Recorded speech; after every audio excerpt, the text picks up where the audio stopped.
जी शेख रशीद अहमद साहब इस वक्त बाहर आ चुके हैं और ये आप देख सकते हैं काफ़ी खुशगवार मूड में इस वक्त शेख साहब कोर कमेटी के जो इजलास है वो ख़त्म हो चुका है। शेख रशीद अहमद साहब इस वक्त बाहर आ चुके हैं, देख सकते हैं इस वक्त काफ़ी खुश दिखाई दे रहे हैं।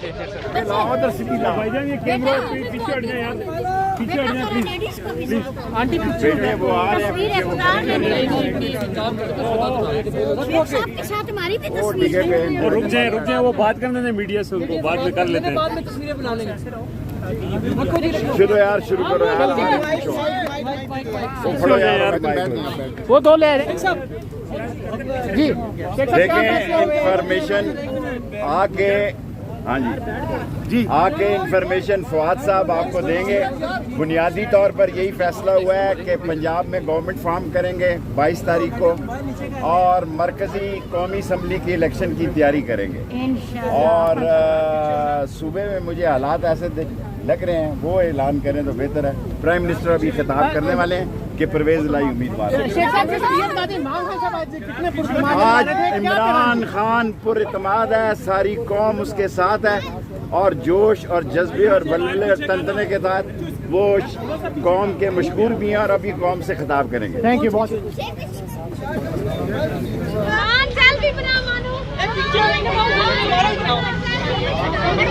जी क्या कहना चाहेंगे इस इतनी अच्छी एक एफर्ट्स के बाद पाकिस्तान तहरीक इंसाफ जीत गई है ज़मीनी इंतखाबात, तो क्या कहना चाहेंगे इस बारे में? एक इनकलाब था और खान साहब इसके बार बार बात कर रहे थे और खान साहब ने बड़ी एक मैच्योर पॉलिटिक्स का मुजाहरा किया है कि जीते हैं इलेक्शन के ज़रिए।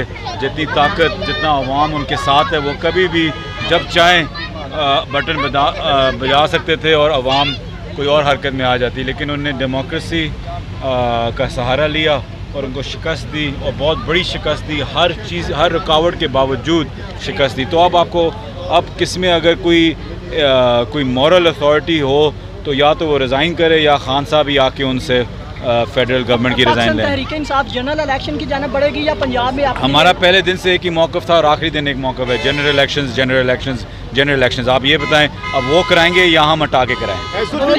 लास्ट क्वेश्चन, आज के इस इजलास में कौन से बड़े फैसले किए गए हैं? General elections.